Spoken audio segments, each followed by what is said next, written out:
our lunch break here. We'll take a quick roll call. And Jesse Crowley. Licensee member present. Thank you, Jesse. Trevor Chandler. I think Trevor has departed for the day. Renee Barker. Renee has not returned yet. Darn. Jeff Hughes. Here. Thanks, Jeff. KK Jha. Present. Thanks, KK. Jay Newell. Present. Thanks, Jay. Satinder Sandhu. Here. Thank you, Satinder. Maria Serpa. Here. Thank you. Nicole Tebow. Here. Thank you, Nicole. Jason Wise. Here. Thank you. And I'm here. Quorum is established, so we will proceed on. And hopefully, once Renee returns, we will announce her return. So, next agenda item 14, Legislation and Regulation Committee. I will turn the meeting over to Jesse, our chair of the Legislation and Regulation Committee, to provide the update from the committee. Thank you, Jesse. Floor is yours. Thank you, President O. On behalf of the committee, I'm pleased to provide the board with a summary of the committee's efforts at our April 11th, 2024 meeting. Thank you to my fellow members, Vice Chair Jose de la Paz, Trevor Chandler, KK Jha, Maria Serpa, and Nicole Tebow. Members, there's a number of measures included on the agenda today for our discussion. The last day for policy committees to consider a bill with fiscals is April 26th, and the last day for policy committees to hear bills without a fiscal is May 3rd. I note that some of the measures have changed since the release of the meeting materials. I will highlight those measures. As indicated in the meeting materials, there are some measures with the board position already established by President O under his delegated authority. In addition, the committee is offering recommended positions on a number of measures. Where recommendations are offered, the committee recommendation will serve as a motion. I will remind everyone as we progress through my report. Members, do you have any questions or comments before we proceed? Hearing none, moving on to the first member, AB 82. The first measure for our consideration is Assembly Bill 82. This measure will prohibit a retail establishment from selling dietary supplements for weight loss or over-the-counter diet pills to any person under 18 years of age without a prescription. The measure would require the State Department of Public Health to develop a notice of distribution and posting describing some of the possible side effects of taking such products, and will require this California Department of Public Health to consult with the FDA and other stakeholders to determine which dietary supplements for weight loss and OTC diet pills will be subject to this section. This establishes a July 1st, 2024 effective date. I note a potential increase in establishments seeking licensure as a pharmacy. Further, staff are not recommending a position on the measure. I believe this may be an appropriate measure to monitor, but I do not believe a position is necessary. The committee does not believe a position is necessary on this measure either. As the chair of the committee, I can continue to monitor with staff and bring the measure back to the committee and board if deemed appropriate. Members, I welcome your thoughts on this measure. Hearing none, I will open the discussion up for public comment. Are there any members in Sacramento? Seeing none, moderator, we're ready for public comment from individuals via WebEx. This is the moderator, and at the direction of the board, I have opened up the Q&A feature for public comment. Members of the public, if you would like to make a comment on this item, please click the Q&A icon located at the bottom right-hand corner of your WebEx screen, or use the raise hand function. And audio-only participants may raise their hand by pressing *3 on their device. All right, and seeing no requests for public comment, would you like me to close the Q&A panel? Yes, please. Thank you. Moving on to the next measure, Assembly Bill 1842 would prohibit a healthcare service plan or health insurer from requiring prior authorization or step therapy for naloxone or other opioid antagonists approved by the FDA, or buprenorphine or long-acting injectable naltrexone for detoxification or maintenance treatments of substance use disorder. As indicated in the meeting materials, the committee is recommending that the board establish a support position. The board has a long history of supporting measures that facilitate better access to naloxone and other medication-assisted treatments. With the committee's recommendation serving as a motion, I'll open up for member comments and just wanted to note that I believe Renee Barker's back. I'll turn that to you, Sung. Do we need Renee Barker present. Perfect. Members, any comments on AB 1842?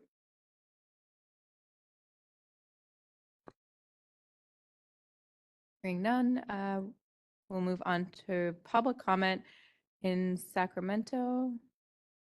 Seeing none, moderator, we're ready for public comments via WebEx.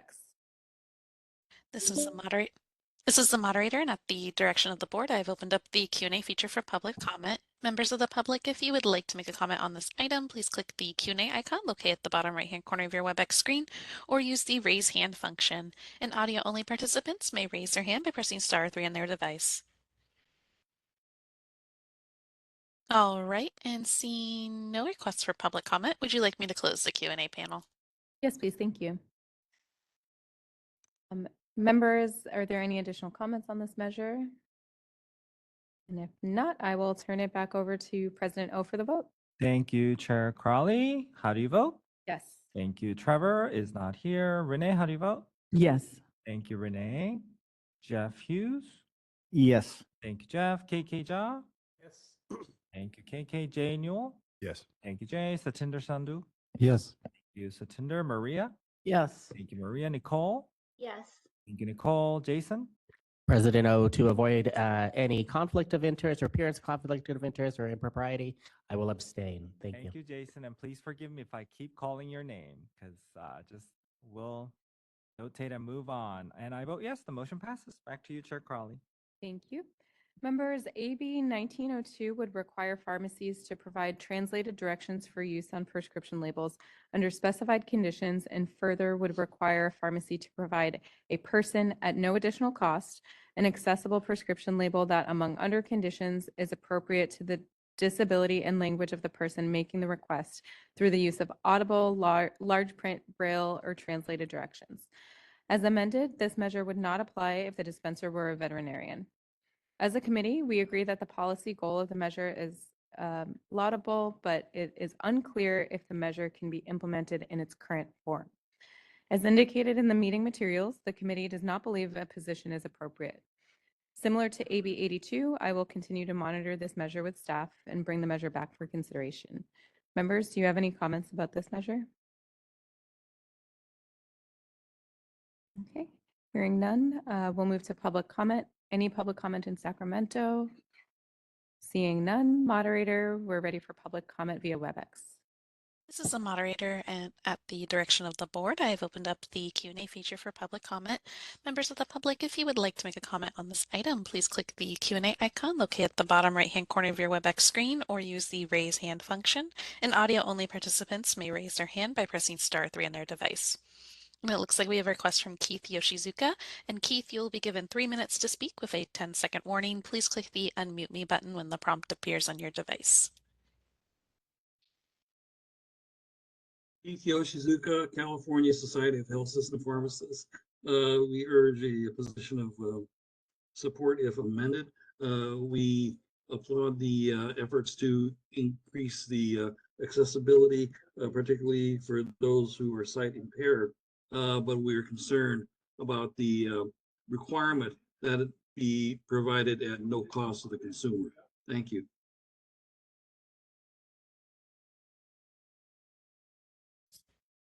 All right. This is the moderator. Appears there are no further requests for public comment. Would you like me to close the Q&A panel? Yes, please. Having heard public comment, do we have any members who have any additional comments? No? Thank you. Hearing none, we'll go on to the next measure. AB 2115, as amended, would authorize a nonprofit or fee clinic to dispense a Schedule II controlled substance for the purpose of relieving acute withdrawal symptoms while arrangements are being made for referral to treatment. The measure would also make changes to narcotic treatment programs. This measure was heard in Assembly Health Committee on April 23rd. President O, through his delegated authority, recently established a support position and offered technical amendments. It is my understanding that the author's office intends to accept the board's technical amendments. As a committee, we agreed with the position established by President O. A summary of the public comments received is included in the meeting materials. Members, I welcome your thoughts on the measure as well as your thoughts on the board's current position on this measure. Hearing none, we will open up for public comment in Sacramento. Seeing none, moderator, we are ready for public comment from individuals via WebEx. This is the moderator, and at the direction of the board, I've opened up the Q&A feature for public comment. Members of the public, if you would like to make a comment on this item, please click the Q&A icon located at the bottom right-hand corner of your WebEx screen or use the raise hand function. All right, and it looks like we have a request from Keith Yoshizuka. And Keith, you'll be given 3 minutes to speak and a 10-second warning. Please click the unmute me button when the prompt appears on your device. Thank you for the opportunity. Keith Yoshizuka. I have serious concerns about the current wording in the bill. The bill says that clinics will be able to dispense, but a clinic is not a person, and therefore a clinic may not prescribe. So if it can't prescribe, it would have to be able to fill a prescription. So we're talking about here is a clinic filling a prescription that, according to both state and federal law, the prescriber cannot write. The prescriber cannot write for a Schedule II controlled substance to be filled for a limited period of time. What both state and federal law provide for is the prescriber dispensing. But since the clinic is not a person, the clinic cannot be a prescriber. So both Steve Gray and I have been in communication with the San Francisco Department of Public Health, who I believe is one of the sponsors. We provided some suggested language that would fix these problems, but at the last revision coming out of the Health Committee, those recommendations were not yet incorporated into the current version. Thank you. Thank you for your comments, Dr. Yoshizuka. All right, this is the moderator. Appears there are no further requests for public comment. Would you like me to close the Q&A panel? Yes, please. On a note from Dr. Yoshizuka's comments, I completely understand and agree with your concerns. I think this is a very important measure, so it does not change my my thoughts that we should support this measure, but I welcome any additional thoughts from members. I just would like to make a motion so that we could formalize adoption of support from the full board, if that's okay. Yeah, absolutely. Any seconds? Oh, I will second it. Thank you, Jesse. And then, so should I turn it over to you for the vote then? I think we have to. Oh, now that we have a motion on the floor, we can open up for public comment. Thank you. Seeing none in Sacramento, we can open up again via WebEx. This is the moderator, and at the direction of the board, I've opened up the Q&A feature for public comment.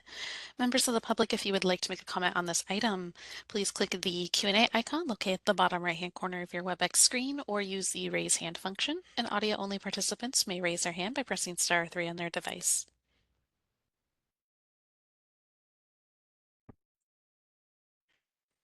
All right, and seeing no requests for public comment, would you like me to close the Q&A panel? Yes, please. Thank you.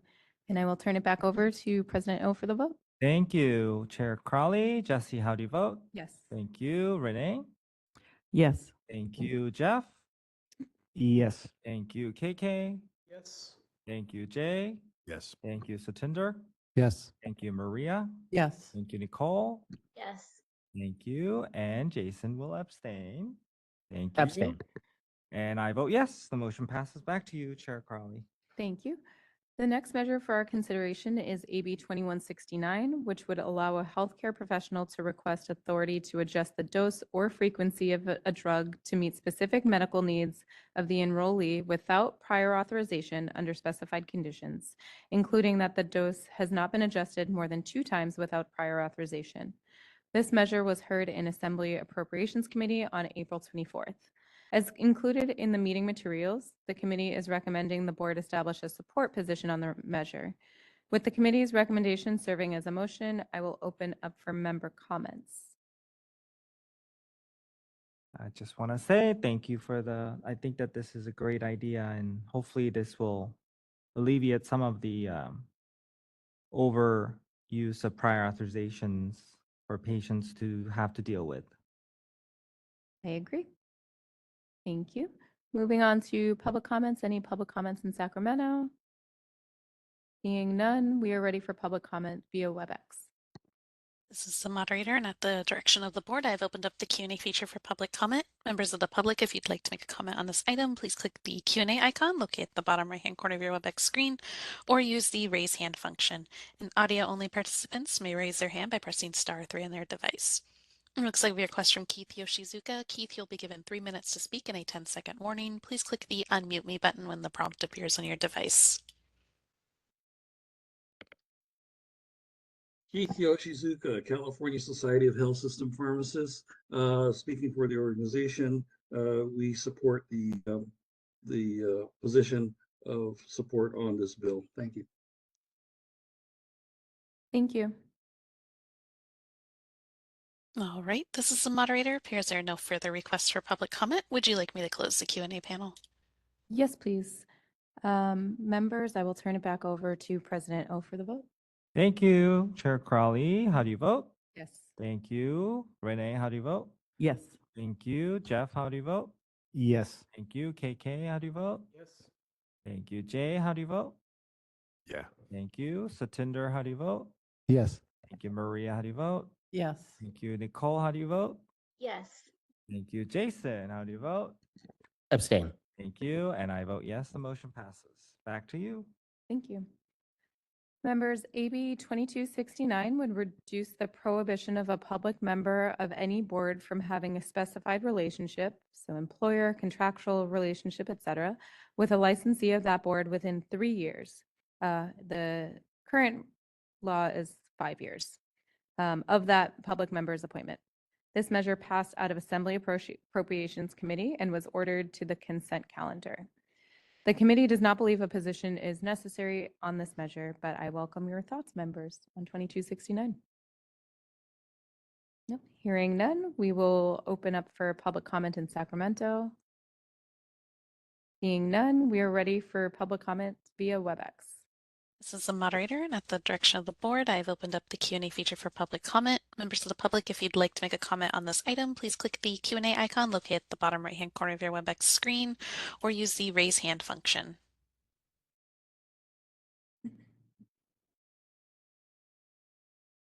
All right, and it appears there are no requests for public comment. Would you like me to close the Q&A panel? Yes, please. Thank you. Okay, moving on to the next measure. Members, Assembly Bill 2277 was amended on April 18th. As amended, the measure now relates to St. Rose Hospital. Given this, unless there are any objections, I will move on to AB 2445. Thank you. Members, as included in the meeting materials, staff have been advised that the measure is not moving. And again, unless there is any objection, I will proceed to the next measure. Perfect. Assembly Bill 3063 is similar to AB 782 from last year. As a reminder, the board initially established an oppose unless amended position in the hopes that the board could work with the author's office to discuss implementation challenges that some pharmacies may have indicated that would experience as a means to facilitate the policy goal of the measure without creating conflict with state and federal law and national standards. Regrettably, that did not occur. The primary difference between the two measures is that AB 3063 includes a sunset date, meaning that the conflict would only exist until January 1st, 2030. Inclusion of the sunset date does not address the board's concerns, and I note that President O has established an oppose unless amended position, which I believe is consistent with the actions of the board from last year. As a committee, we agreed that the OUA position is established. Board staff have a meeting scheduled with the author's office to discuss conflicts with federal law and to determine what amendments may address the board's concerns while the meeting policy goals of the author. Members, I welcome your thoughts on this measure, including if you're in agreement with the oppose unless amended position. Was there a committee motion, Chair Crowley? Was there a motion in the committee? I don't believe there was. I don't think we've had any motions on the ones that, so I think we will need a motion then. More than happy to make a motion again to make it oppose unless amended. Perfect. I will second your motion. Thank you. Thank you. Now that we have. Sorry, really quick, before we go forward, did we skip AB 2445? Number 8? That is one that's not moving, so we did, Oh, yeah, we got did it. skip Okay. it. I thought that was the one before. Sorry about that. No problem. Yeah, I think we skipped 2 of them. Got it. I thought it was all one. My bad. Thank you. No problem. Now that there's a motion on the floor, I'll open up for member comments. Hearing none, I will open up for public comment in Sacramento. And seeing none, we are ready for public comment via WebEx. This is the moderator, and at the direction of the board, I've opened up the Q&A feature for public comment. Members of the public, if you'd like to make a comment on this item, please click the Q&A icon located at the bottom right-hand corner of your WebEx screen or use the raise hand function. And it looks like we have a couple requests. First, we have Chad Baker. Chad, you'll be given 3 minutes to speak and a 10-second warning. Please click the unmute me button when the prompt appears on your device.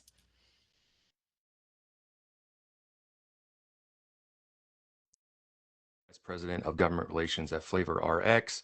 Thank you for giving me the opportunity to address the board. My comments today are in regard to AB 3063.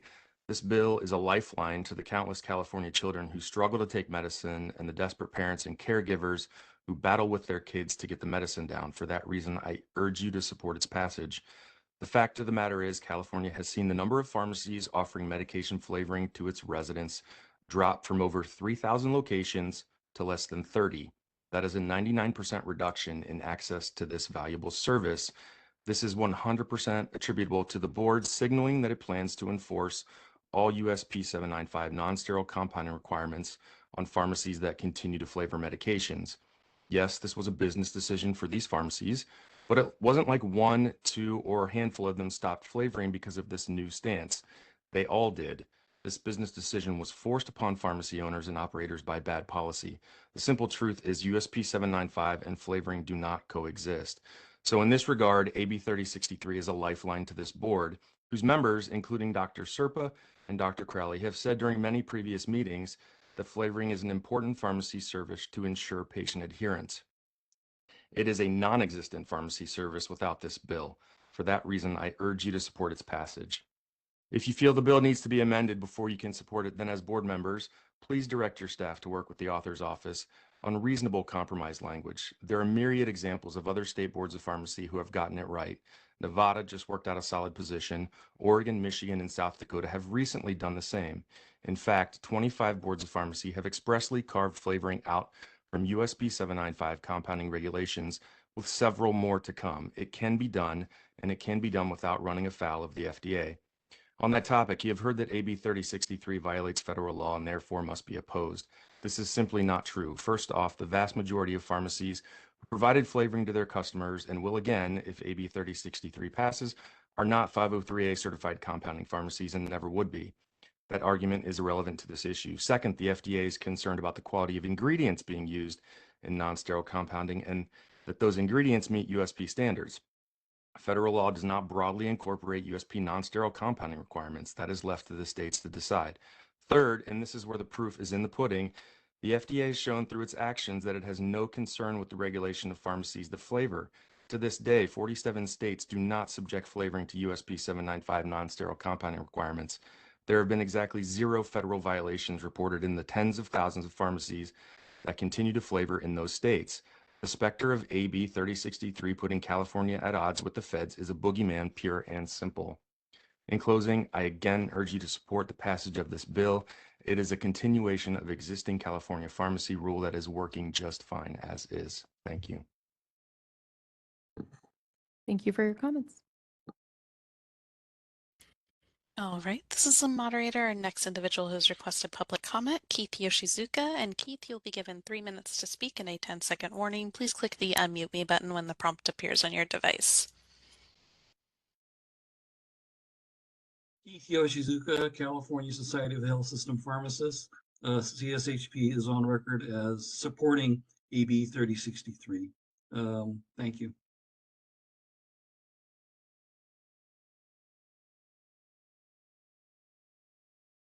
All right, this is the moderator. Appears there are no further requests for public comment. Would you like me to close the Q&A panel? Yes, please. Thank you. I will turn it back to President O for the vote. Jesse, Oh, sorry. just a couple of comments to help our new members of the board. This topic has been an ongoing discussion for several years, both in enforcement and compounding and at the board meeting. USP 795 talks specifically about flavoring and has a document that assists licensees on how to provide flavoring. Our board stance has consistently been to provide information to licensees on how to provide flavoring in following the documentation requirements. So we are not anti-flavoring. We're just asking people to document. There is no need for additional licensure and there's no certification required. Thank you very much. Any other member comments? Okay, I will turn it back to you, President O. Thank you, Chair Crawley. How do you vote? Yes. Thank you. Renee, how do you vote? Yes. Thank you. Jeff, how do you vote? Yes. Thank you, Jeff. KK, how do you vote? Didn't hear you there, KK. Yes, hand signals. Did we lose audio? He may have lost his audio. Can he All do a right, hand? sorry. I Oh, was there not you able are. to- I could not unmute. Yes. Thank you, KK. Jay, Yes. thank you. Satinder, Yes. thank you, Maria. Yes. Thank you, Nicole. Yes. Thank you, Jason. Abstain. Thank you. And I vote yes. The motion passes. Thank you. Back to you, Chair Crawley. Thank you. Members, Assembly Bill 3146 in its current form would establish legislative intent language indicating that it is the intent of the legislature to enact legislation prohibiting a healthcare provider from providing sex reassignment prescriptions or procedures to a patient under 18 years of age. The meeting materials note that the author's office indicated the amendments would be forthcoming. However, as of April 9th, the amendments are not yet in print. The author's office has advised staff that their intention is to amend the language to include some of the provisions of the Protect Kids ballot initiative. Although it appeared that the measure was not moving during our committee meeting, members expressed significant concerns with the measure's language and the policy goals of the measure. Members noted that the ballot initiative is very transphobic. Given the concerns of the members, the committee is recommending that the board establish an opposed position. I want to highlight that the status of this measure has not changed and the measure was not referred to a legislative committee. With the policy deadline fast approaching, I do not believe that this measure will move this year. Members, do you have any comments about AB 2169? Hi, Jesse. It's Nicole. Hi, it's Nicole. I wanted to speak on this. I know it's unusual to take a position on something that doesn't have legislative language, but I felt it was incredibly important because of the transphobic nature of this bill and the Protect Kids Act that it's coming from. Just in the name alone, we do not, within this community, use the term sex reassignment. This would be gender affirming care. So they even use transphobic language in the title. Also, I think it's really important to understand that your outcomes are going to be better in gender affirming care at a younger age. If we are waiting until someone's over 18, they're not going to have as good of outcomes as if we are able to start their care earlier. And beyond that, I think it's really dangerous to allow the legislature to ban a medical treatment that is considered good by the medical community. So I just think there's so many issues with it that even though it would be unusual to do it at this time, I think it's really important that we as a board take this position. Thank you. Thank you, Nicole. I completely agree with you. I also misspoke. We're talking about AB 3146. Thank you for that note.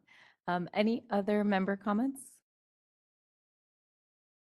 Perfect. Hearing none, I will open up for public comment. Any public comment in Sacramento? Seeing none, we are ready for public comment via WebEx. This is the moderator, and at the direction of the board, I've opened up the Q&A feature for public comment. Members of the public, if you would like to make a comment on this item, please click the Q&A icon located at the bottom right-hand corner of your WebEx screen or use the raise hand function. All right, and seeing no requests for public comment, would you like me to close the Q&A panel? Yes, please. Thank you. Back to you, President O, for the vote. Thank you, Chair Crawley. How do you vote? Yes. Thank you. Renee, how do you vote? Yes. Thank you. Jeff, how do you vote? Yes. Thank you. KK, how do you vote? Yes. Thank you, Jay. How do you vote? Yes. Thank you, Satinder. How do you vote? Yes. Thank you, Maria. How do you vote? Thank you, Nicole. How do you vote? Yes. Thank you, Jason. Abstain. Thank you, and I vote yes. The motion passes. Back to you, Chair Crawley. Thank you. Moving on to the next measure, Senate Bill 966 was recently amended quite significantly on April 18th. As amended, this measure will establish the regulation of pharmacy benefits managers, but will place the regulation under the jurisdiction of the Department of Insurance. As indicated in the meeting materials, the measure as introduced would have placed the regulation of PBMs with the board's jurisdiction. I also want to highlight that President O, through his delegated authority, established a support position on this measure, which is consistent with the board's prior policy on the regulation of PBMs by the board. Members, given this change, I think it may be appropriate to discuss if the board's position remains appropriate, or if perhaps a more appropriate approach would be to move to a neutral position on this measure, given the change. Anyone have any thoughts?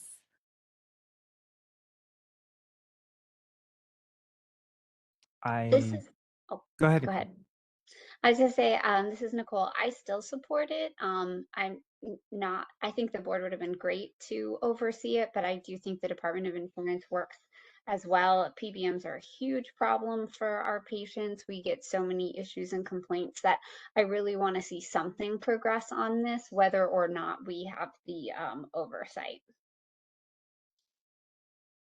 I agree. I think that's a good point, Nicole. For what it's worth, I think it's still a great effort to try to bring just patient care to our patients who has to really be at the whims of these businesses. So I would like to make a motion to support. I will second your motion. Thank you, Jesse. Now that we have a motion on the floor, any other member comments? Seeing none. Any public comments in Sacramento? Seeing none, we're ready for comments via WebEx. This is the moderator, and at the direction of the board, I've opened up the Q&A feature for public comment. Members of the public, if you would like to make a comment on this item, please click the Q&A icon located at the bottom right-hand corner of your WebEx screen, or use the raise hand function. And it looks like we have a couple requests. So first I have Paige Tally, and Paige, you'll be given 3 minutes to speak and a 10-second warning. Please click the unmute me button when the prompt appears on your device. Thank you, moderator. Paige Tally, representing the California Council for the Advancement of Pharmacy, and this will be brief. I just want to say that our board supports this bill, thinking that anything that attacks PBMs is good. So that's it. Thank you. Thank you for your comments.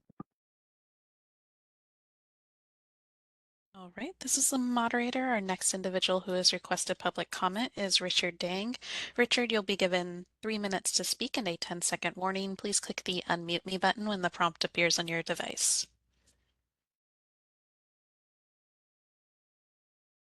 I just want to echo the comments that Nicole and Jesse made, that even with the amendments, this does affect consumers in California receiving pharmacy services. So I appreciate the board's motion to support this legislation and encourage the board to vote for that motion. Thank you so much. Thank you very much for your comments. All right, this is the moderator. Appears there are no further requests for public comment. Would you like me to close the Q&A panel?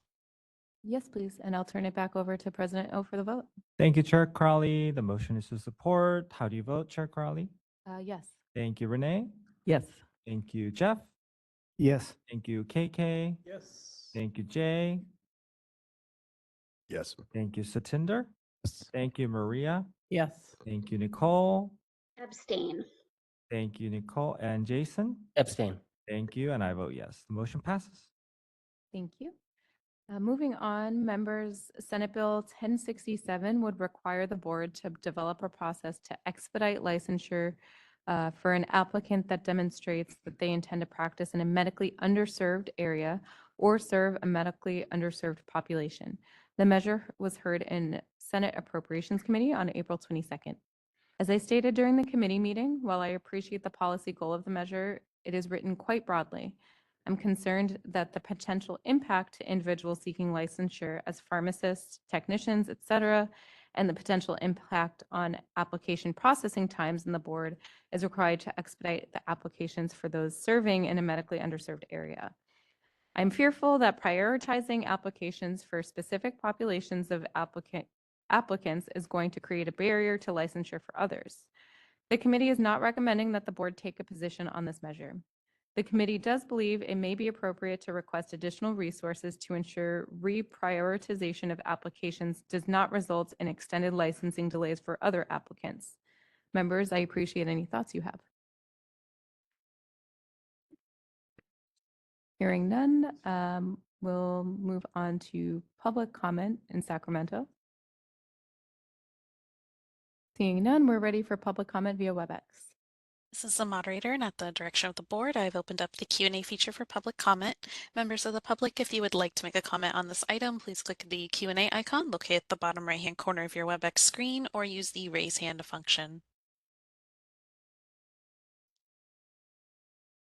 All right, and seeing no requests for public comment, would you like me to close the Q&A panel?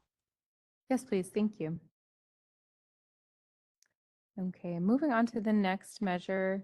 Members, as introduced, SB 1365 would have updated the pharmacist to pharmacy technician ratio to 1:6 from the current 1:1.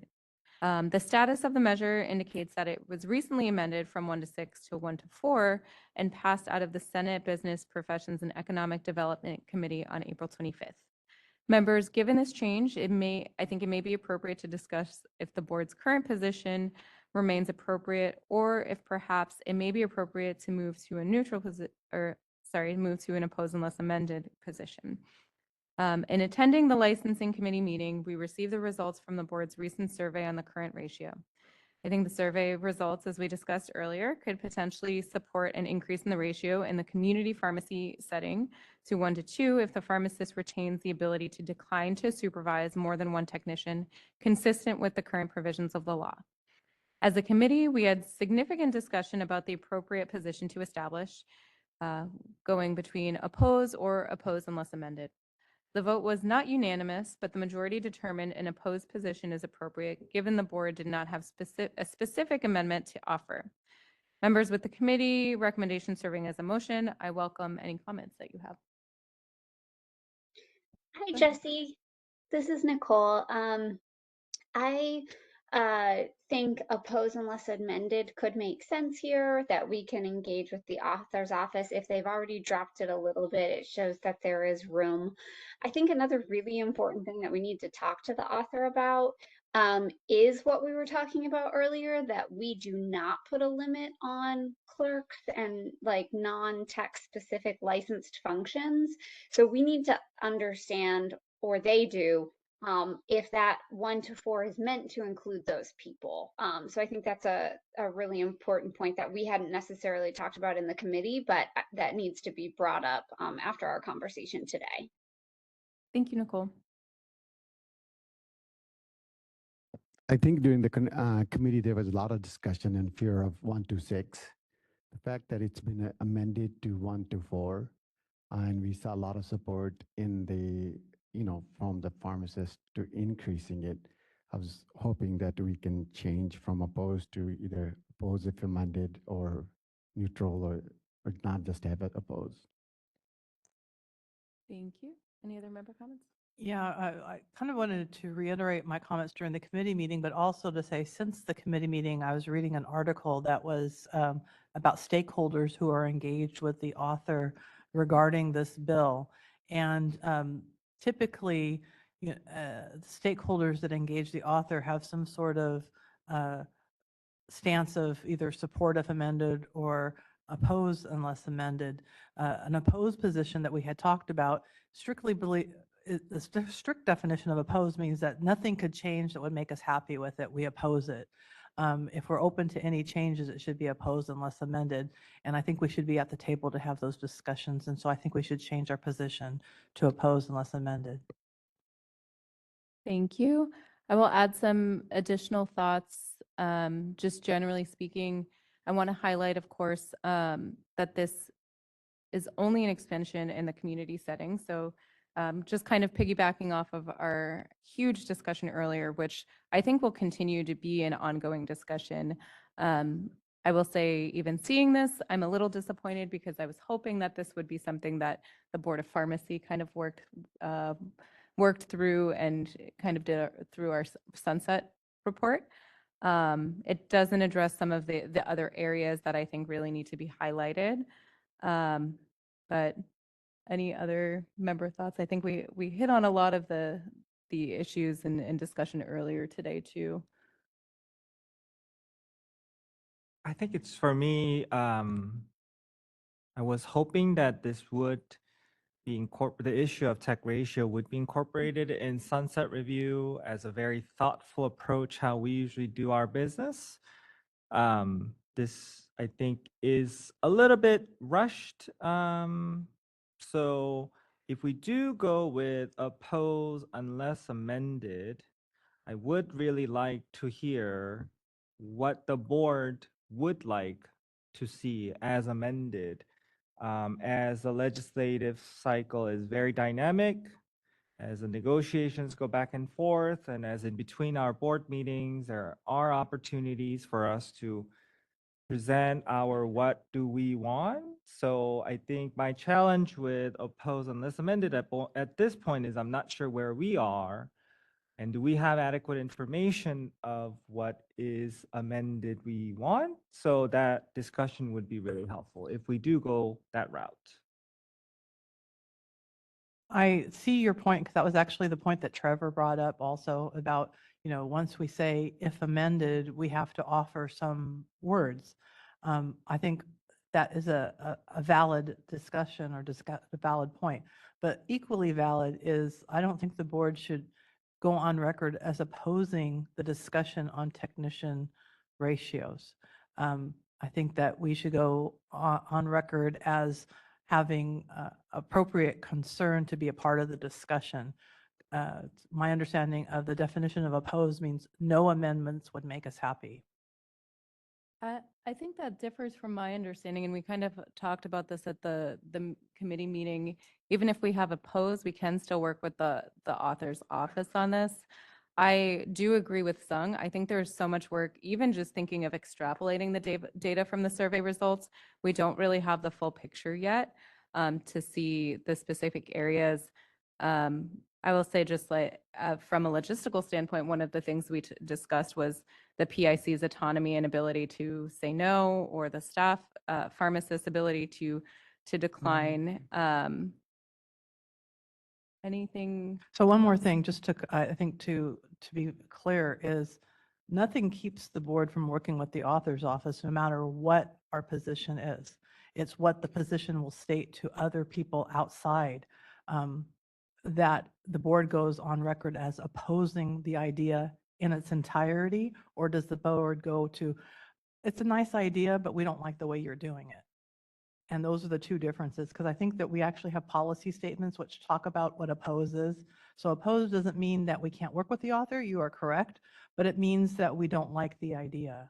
So in spirit of amended, can I just throw out like members' thoughts on one, if the board has the regulatory authority to expand and allow PICs to have some sort, or pharmacists on duty to have some sort of a waiver, like would that be suitable landing spot that you would be okay? I mean, we're not going to take formal vote on it, but I think that as the negotiative process goes on, it would be nice to have some ideas from where we stand.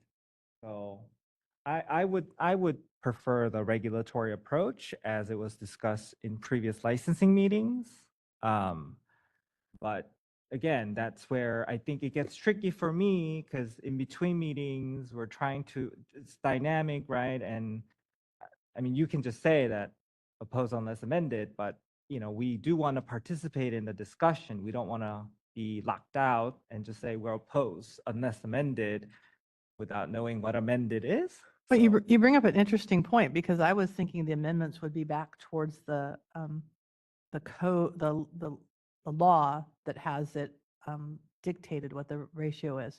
But your point is a good one about making it more of a regulatory base, like the institutional technician, that's regulatorily based. And if our amendments are about making it not part of the law, but a part of regulation, that gives the board a lot more freedom to address this over the coming years too.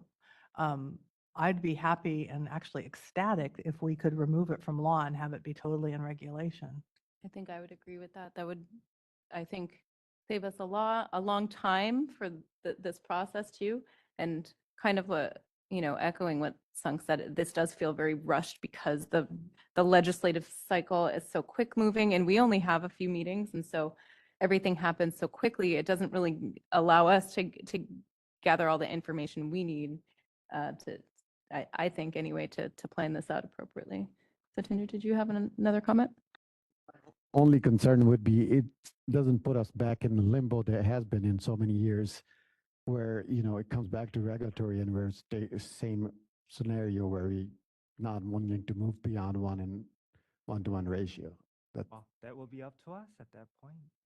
Yeah, I will say Part of that decision.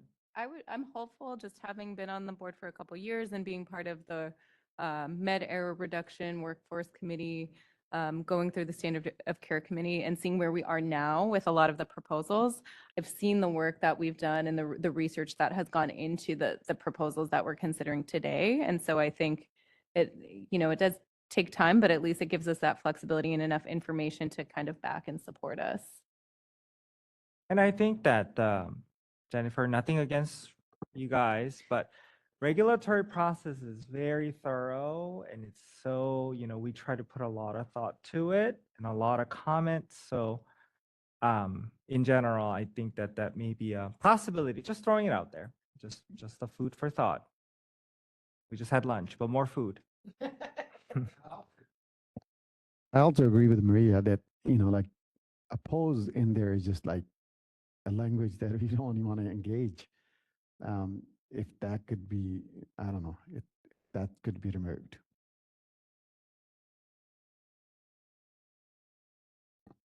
Nicole? Yes, thank you. I agree with moving to a regulatory process would be ideal. Just a reminder too that one of the things that kept coming up when we were having this discussion was that it might be different ratios in different settings, and we kind of hit on that a little bit earlier, and that would give us the ability to look at that and to do that. A closed door pharmacy is different than an open door retail pharmacy, is different than a hospital, is different than institutional, and that might give us the ability to get some of that nuance, which I think this bill is missing. And I think that's something we could bring to the author. And I still think oppose unless amended is preferable. Thank you, Nicole. KK? Similar to Nicole, we need to oppose until amended, but there are settings like long-term care pharmacy who has retail license, but they're essentially closed door pharmacy. And so again, unless we amend, and I think as Maria said, it does not close the door of engagement. So we can continue that, work while we opposing it, and by some mechanism also convey our position that this is where our thinking is leading us, which probably will differentiate among the different sets of pharmacy and different practices, and see if we can come up with something that is not as cut and dry. Thank you. So I guess I'm trying to gauge where everyone is because I still don't really hear specific amendments that we would bring to. Well, for first, I think we can vote on this committee motion, and it probably will have to be either all up. I'm not telling anyone how to vote, but it would have to be voted down. Then we can make a motion. So we can. Any additional member thoughts before we vote on the committee's motion? Oh, okay. And we will open up for public comment as well, but any final thoughts? Renee? Yeah, I'm just not quite sure if I'm completely following for the process. But because of our, robust discussion previously that we are nowhere near defining it, and yet this is a very hard and fast definition. So I'm a little concerned to even like throw ourselves as even changing from opposed to opposed, but with amendments until like we, I guess because like what you're saying, we don't even know what to say yet. So, but maybe it's okay to say with amendments. But we're still in the process of what those might even be or look like, multiple tiers, that type of thing. And I don't know if they're looking at it that way. So I would just kind of echo what President O said, is that our amendment would be about taking the number out and throwing it back to the board as a regulatory process. So it would be in our total control. Okay. So I Oh, don't think I our see. amendment would be to offer any numbers. I see. Okay. And that could be part of the motion, oppose unless amended, and add in what members feel comfortable, right? In the future motion, possibly coming, that you all can give a little more guardrails on what you all feel comfortable supporting. And I think that maybe at this point, we don't know the number, we don't know what to put it out there, but maybe just a regulatory approach is what we might be okay with. I'm still questioning, but just at least to throw it out there so we can, move the ball just a little bit Okay. along. So moving on to public comments. Do we have any public comments in Sacramento? Seeing none, we're ready for public comment via WebEx. This is the moderator, and at the direction of the board, I've opened up the Q&A feature for public comment. Members of the public, if you'd like to make a comment on this item, please click the Q&A icon located at the bottom right-hand corner of your WebEx screen, or use the raise hand function. And it looks like we have a couple requests. First, I have Paige Talley, and Paige, you'll be given 3 minutes to speak and a 10-second warning. Please click the unmute me button when the prompt appears on your device. Okay, thank you, moderator. Paige Talley, representing CCAP.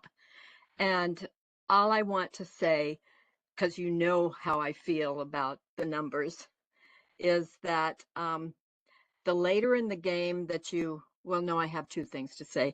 The later in the game of legislation that you wait, the harder it is to make an impact. And in my years of lobbying previously, I've never come across an oppose unless amended, but not provide amendments. I just don't understand that, but you could probably get away with it. And also there has been talk about this bill only applying to retail pharmacies, which are like Costco and Target and which is CVS and Walgreens. But I've been in communication with the author's office, and it applies to all community licensed pharmacies. So I just wanted to state that. Thank you.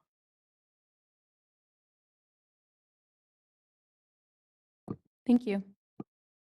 All right, this is the moderator. Our next individual is Jassy Grewal, and Jassy, you'll be given 3 minutes to speak and a 10-second warning. Please click the unmute me button when the prompt appears on your device. Hi, this is Jassy Graywell again with UFCW Western States Council. Wanted to raise a couple points on our position related to SB 1365. UFCW is opposed to SB 1365, even with the reduction to the 1-to-4 ratio, which in previous iterations of this bill, the bill was never focused on a 1-to-6 ratio. It was always 1-to-4.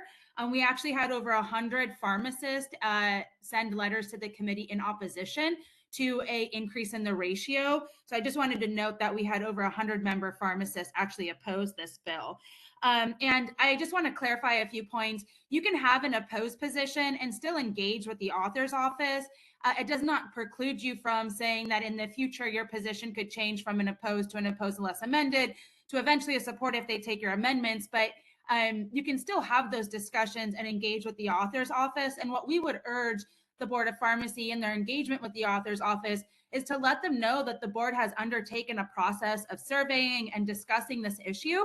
And we truly at UFCW believe that this is a conversation better had for the sunset review process, so that this isn't a rushed decision on what amendments look like, what is the ratio, what protections are needed. And I think what's really important is that whatever amendments are discussed or whatever ratio is landed on by this board and the protections by this board, that member pharmacists actually have an opportunity to share their feedback and thoughts on that proposal. Even having amendments discussed today that are put forward doesn't allow for licensed pharmacists to be able to provide feedback on, is that the appropriate way in which the ratio discussion should be addressed? And so I think it's really important that we've already gotten information from pharmacists, but whatever proposals ultimately landed on or amendments, that pharmacists should have the ability to provide their feedback and comments at that on a future meeting item, if they're not able to attend this meeting, or be able to provide written comments in the future. So I just really stress that even if there are amendments being discussed today, that we really give licensed pharmacists the opportunity to engage in the future. I just want to reiterate that an opposed position does not mean we cannot engage with the author's office, or that this is a final position by the organization. Positions are constantly in flux, and it is early on in the policy process. And I just lastly want to go back to an earlier conversation on this issue, is that it's not just about changing the ratio from 1 to 2, 1 to 3, 1 to 4, 1 to 6. It's also about what protections are needed. Does the PIC or the pharmacist on duty have the authority to say, oh, this ratio is not going to work today, or I cannot supervise this many technicians? 10 seconds. So there are other discussions that need to happen, not just that this should go back to the regulatory body as its final proposal. Thank you for allowing me to make comment. All right, this is the moderator. Next we have Keith Yoshizuka, and Keith, you'll be given 3 minutes to speak in a 10-second warning. Please click the unmute me button when the prompt appears on your device. Keith Yoshizuka, California Society of Health System Pharmacists. I'm encouraged by the amendment. I think it's direction. However, CSHP recommends that board staff work with the author's office to maybe derive a number, a ratio that's more consistent with what the board research, the survey shows. And one of the other thoughts is that rather than just increasing the ratio, what is the public getting back for this? So similar to the bill where in the hospital for tech, maybe as part of the bill, and in order to get the increased tech ratio, that certain clinical services are mandated in order to get the additional tech help. That way, at least the consuming public gets something out of it instead of just increasing the profit margin. Thank you.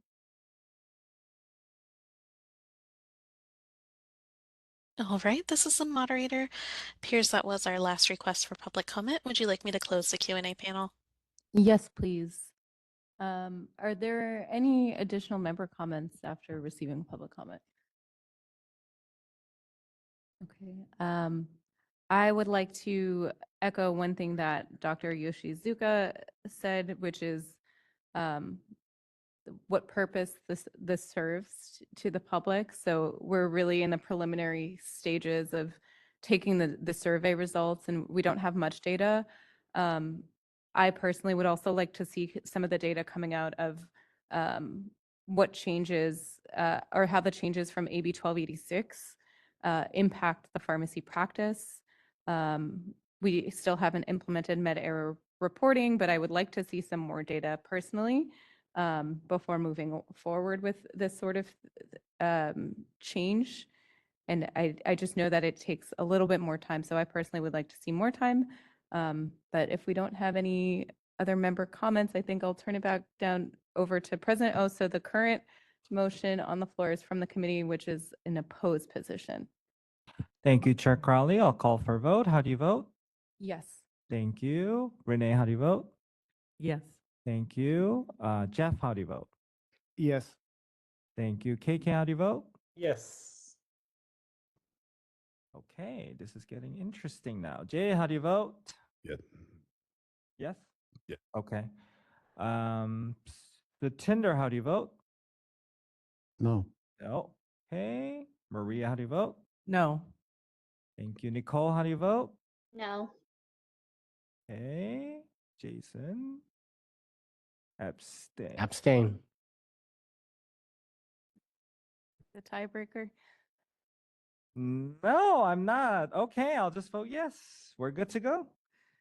Thank you. It is yes, so opposed. I think However, I think I misunderstood. I actually wanted to vote no. I thought my yes was no. are voting no, Yes. making it so. Voting down the opposed position recommended by the committee. Okay, heading back to you, President O. Now you are the Wow. tiebreaker. This is really I'm going to vote yes. However, I do hope that in spirit of this discussion that we will engage with the author in a potential way to some opportunities for amendments that we think is necessary. And what I'm hearing is possibly pharmacists having the authority to refuse if they do feel that ratio of higher than 1 to 1 isn't appropriate, and also possibly a board regulatory authority. And anything else, if members want to add in there, since this is the end of the discussion for today. I think it would be easier and cleaner if we could get the legislature to give the board the entire authority and not get into the nickel and diming all of the issues. So we wouldn't offer a number and we wouldn't offer them anything, but just to say. No numbers. Institutional 1 to 2 is regulatory. This should be regulatory also because of all the issues like Nicole said of all the different you give all the reasons why, and that gives us the time because the regulatory process is not fast. All right. I would and agree with Maria's comments on. Thank you, Jesse. And just before I move on, I'll just make sure everybody's vote, they are understanding what they're voting on. So everybody's vote is correct. I knew this was going to be a confusing one. Okay, so everybody. President O, can I just Yes. also, if we engage with them, make sure that they do not intend this to include the techs who are not performing the technician functions, like the clerks and everything, or if they are, we can clarify that. Sure, Ann got that part, right, Ann? Thank All you. right.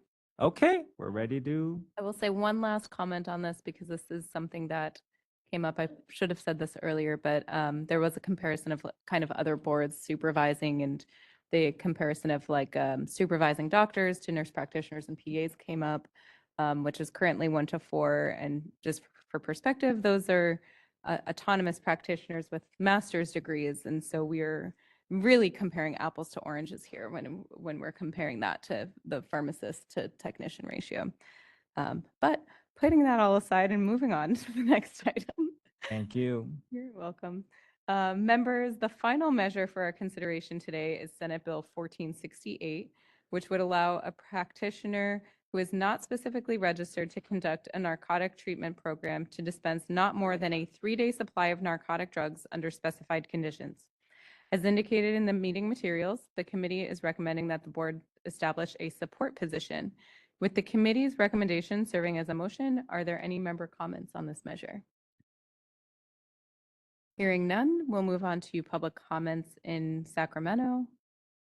And seeing none, we're ready for public comments via WebEx. This is the moderator, and at the direction of the board, I have opened up the Q&A feature for public comment. Members of the public, if you'd like to make a comment on this item, please click the Q&A icon located at the bottom right-hand corner of your WebEx screen, or use the raise hand function. All right, and it looks like a request from Keith Yoshizuka, and Keith, you'll be given 3 minutes to speak and a 10-second warning.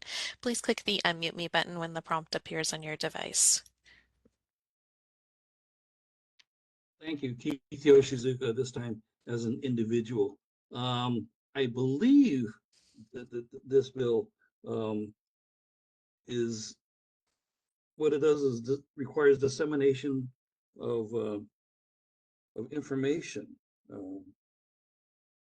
as opposed to anything else substantive, unless I'm thinking of the wrong bill. But as I recall, if it deals with the dissemination of information about the 3-day, the change in federal law, the 3-day rule. Thank you. Thank you. All right, this is the moderator. Appears there are no further requests for public comment. Would you like me to close the Q&A panel? Yes, please. Thank you. I will turn it back over to President O for the vote. Thank you, Chair Crowley. How do you vote? Yes. Thank you. Renee, how do you vote? Yes. Thank you. And Jeff, how do you vote? Yes. Thank you. KK, how do you vote? Yes. Thank you. Jay, how do you vote? Yes. Thank you. Satinder, how do you vote? Thank you. Maria, how do you vote? Yes. Thank you. Nicole, how do you vote? Yes. Thank you. Jason? Abstain. Thank you. And I vote yes. The motion passes. Thank you. Members, the meeting materials detail the relevant laws related to the proposed regulation related to the use of digital signatures. As indicated in the materials, in April 2023, the board approved a policy statement related to the acceptance of digital signatures. To fully implement the policy statement, regulations are necessary. Attachment 2 includes proposed regulation language for consideration. As included in the meeting materials, the committee is recommending that the board initiate a rulemaking consistent with the language presented. With the committee recommendation serving as a motion, are there any comments from the board? Hearing none, we'll open up for public comment via, in Sacramento. And seeing none, we're ready for public comment via WebEx. This is the moderator, and at the direction of the board, I have opened up the Q&A feature for public comment. Members of the public, if you'd like to make a comment on this item, please click the Q&A icon located at the bottom right-hand corner of your WebEx screen or use the raise hand function.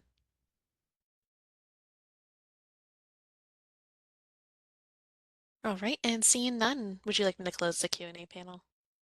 Yes, please. President O, I'll turn it back to you. Thank you, Chair Crowley. How do you vote? Yes. Thank you. Renee, how do you vote? Yes. Thank you. Jeff, how do you vote? Yes. Thank you. KK, how do you vote? Yes. Thank you. Jay, how do you vote? Yes. Thank you. Satinder, how do you vote? Thank you. Maria, how do you vote? Yes. Thank you. Nicole, how do you vote? Thank you. Jason? Abstain. Regulation? Come on, Jason. Just kidding. Just kidding. I vote yes. The motion passes. Thank you. Draft frequently asked questions related to cultural competency continuing education. Members, again, the meeting materials detail out relevant sections of the law. As indicated in the materials, staff have experienced an increase in the number of calls from pharmacy technicians who are for the first time responsible for earning continuing education as part of the renewal process. To assist licensees in understanding the requirements, staff have developed an FAQ that, if approved, can be made available on the board's website to serve as a resource for licensees. Following consideration, members of the committee determined that the proposed FAQ are appropriate and are offering a recommendation to approve the FAQ. With the committee recommendation serving as a motion, do we have any member comments? I will say just personally, I think the FAQ will also be very helpful for pharmacists, not just technicians. Absolutely. Yeah, I agree. There's a lot of confusion among pharmacists and technicians, so education will be a good start. Perfect. If there are no other member comments, we're ready for public comment in Sacramento. And seeing none, we're ready for public comment via WebEx. This is the moderator, and at the direction of the board, I have opened up the Q&A feature for public comment. Members of the public, if you'd like to make a comment on this item, please click the Q&A icon located at the bottom right-hand corner of your WebEx screen or use the raise hand function. All right, and seeing none, would you like me to close the Q&A panel? Yes, please. Thank you. President O, back to you for the vote. Thank you, Chair Crowley. How do you vote? Yes. Thank you. Renee, how do you vote? Yes. Thank you. Jeff, how do you vote? Yes. Thank you. KK, how do you vote? Thank you. Jay, how do you vote? Yes. Thank you. Satinder, how do you vote? Thank you. Maria? Yes. Thank you. Nicole? Thank you. Jason? Yes. Thank you. And I vote yes. The motion passes. Thank you. So much back and forth, huh? Regulations. Members, all items included in the regulations portions of the report are for information only. As detailed in the meeting materials and associated attachments, the board has several regulations in various stages of promulgation. I do not intend to review each item as the information is contained in the public materials. As I announced during the committee meeting, the board's notice to consumer regulation was recently approved by the Office of Administrative Law. The regulations become effective July 1st. The updated notice will be mailed in June to all licensed pharmacies. Also, as it has been a regulation with a lot of interest, I wanted to ensure everyone is advised that the 45-day comment period for the board's proposed compounding regulations started on April 19th and will close June 3rd. A regulation hearing is scheduled for June 18th. All the required documents, including the notice, initial state of reasons, proposed text, and the board's requested format for submitting comments, is available on the board's website under pending regulations. Staff is working on drafting final rulemaking documents to regulations that have been adopted by the board. There are several regulations in the pre-review stage, including the board's fee regulation. It is my understanding that the board's fee regulation will be brought to the board for consideration and action based on a recent recommendation from the DCA. Members, do you have any questions or comments on the regulations? Hearing none, as we begin public comment, we'll start with public comment from Sacramento. And seeing none, moderator, we're ready for public comment via WebEx. This is the moderator, and at the direction of the board, I've opened up the Q&A feature for public comment.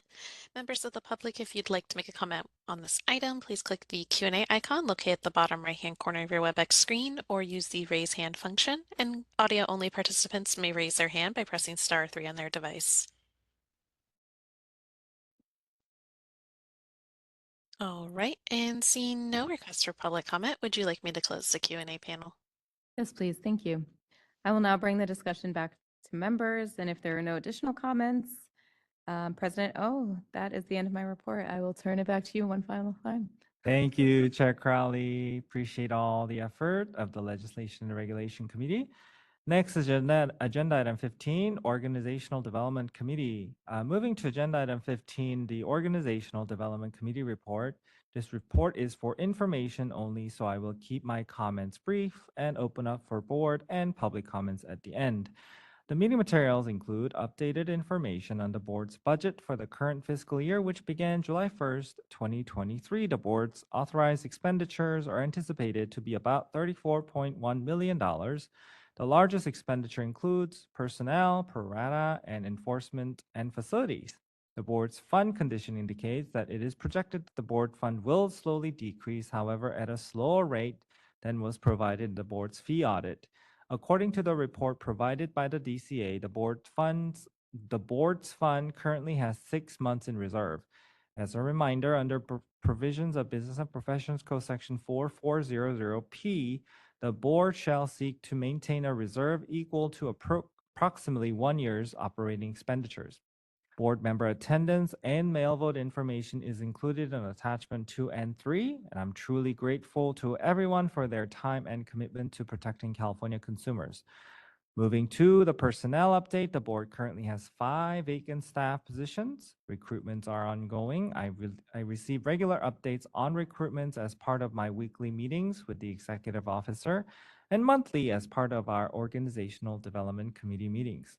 Next, review of proposed changes to board procedure manual. Members, the board's procedural manual serves as a resource guide for members. As indicated in the meeting materials, staff are recommending updates to the manual, mainly technical changes. Attachment 4 includes a procedure manual with the recommended changes reflected in track changes. Members, I have reviewed the proposed changes and believe they are appropriate.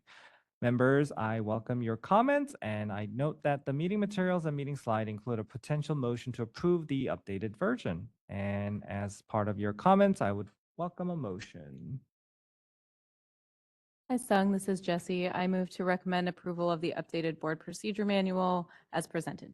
Thank you, Jessie. Any second for Jessie's motion?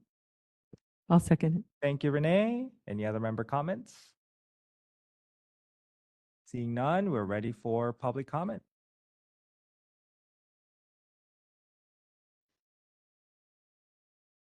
And nobody in Sacramento, we're ready for WebEx.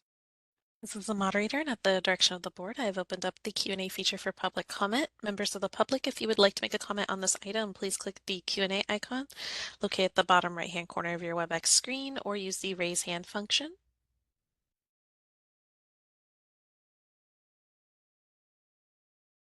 All right, and seeing no requests for public comment, would you like me to close the Q&A panel? Yes, please. Thank you, Sarah. All right, with that, we're ready for a vote. Jesse, how do you vote? Yes. Thank you, Jesse. Trevor is not here. Renee, how do you vote? Yes. Thank you. Jeff, how do you vote? Yes. Thank you. KK, how do you vote? Yes. Thank you. Jay, how do you vote? Yes. Thank you, Jay. Satinder, how do you vote? Yes. Thank you. Maria, how do you vote? Yes. Thank you. Nicole, how do you vote? Thank you. Jason, how do you vote? Yes. And thank you. And I vote yes. The motion passes. Next is the meeting dates. Attachment 5 includes the meeting dates for the remainder of the year, and hopefully we will have the meeting dates for 2025 by the July meeting dates. One note about the meeting dates for 2024. For September 12th, disciplinary petition committee meeting may need to be changed to a full board meeting due to the need for approval for medication error reporting, as well as potentially other important items that we must discuss that could be time sensitive. So just wanted to give you all a heads up. We will, once we make that decision, we will make that announcement to all board members as soon as we know. Thanks to all board members again. Always appreciate your hard work and all the time you spent. Next is agenda item 16, Executive Officer Report. I will now turn the meeting over to Ann for a brief report, but don't need to be brief, Ann, but talk for hours. Oh, no, I'll be brief. Twice a year, the board does release pass rate information on both the CPJE and the NAPLEX exam. So that information is included in there. There is some general trending information in there as well. Make sure that you understand the footnote on the NABP information, because the way that we are reporting the data is not necessarily going to be consistent with how NAPLEX does, because ours is linked to when the individual if the individual has taken the CPJE. So there's a little bit of a footnote there just to draw the distinction, but there is a link included in the media materials so that you can see the pass rates for the NAPLEX exam as well that are posted by NABP. Thank you to Sarah and Sarah Jones, who's our PIO, and Victor Perez, who worked really hard on that special edition of the script, the AB 1286 special edition that really focused on the board's really significant patient safety measure. So wanted to make sure members were aware of that and really give, public thank you to the staff that worked so hard on it. And then also we've been talking a lot for the past couple of months about changes to the CURE system. And so included in there, just as a reminder to licensees, that there will be that transition to ASP version 4.28 effective August 1st. And we have information on our website, and we have been sending out alerts, but wanted to take this opportunity as well to highlight that that change is coming and will be here before you know it. So thank you very much for your time, President O. I actually have a question. Turn my microphone off because I just thought she was going to be longer, but go ahead, Jesse. And under the NAPLEX overall pass rates, I know it says fail, pass, and E. Do you know what E is? Under it's page. So I may turn it over to Debbie, but the E essentially is, we have the provisions in our law that talk about, taking the exam under specific content outlines. And so I believe that the E is where someone has taken it outside of that time period. Got it. Okay, thank you. Now be well understood. Hopefully everyone knows that so they can take their exams on time. All right, that's it, Ann. Any member comments for Ann? Please grill her and her questions. Not nice. All right. All right, everybody, we made it. Now we got to do public comment really quick, though. So public comment in Sacramento. And we're ready for public comment in WebEx. This is the moderator, and at the direction of the board, I have opened up the Q&A feature for public comment. Members of the public, if you would like to make a comment on this item, please click the Q&A icon located at the bottom right-hand corner of your WebEx screen, or use the raise hand function. All right, and seeing no requests for public comment, would you like me to close the Q&A panel? Yes, please. Thank you, Sarah. Thanks for enduring with us today. Appreciate everyone for your time. And I'd like to thank members for your participation. Today, as indicated on the agenda, the board will now reconvene in closed session to discuss the items set forth on the agenda. Adjournment will immediately follow closed session, and there will be no other items of business discussed. Please note, adjournment may not be viewable on the will not be viewable on the webcast, may not be viewable on the webcast. Members of the public, thank you for joining the meeting today. And the open meeting is adjourned. And we will we'll start our closed session in about 10 minutes.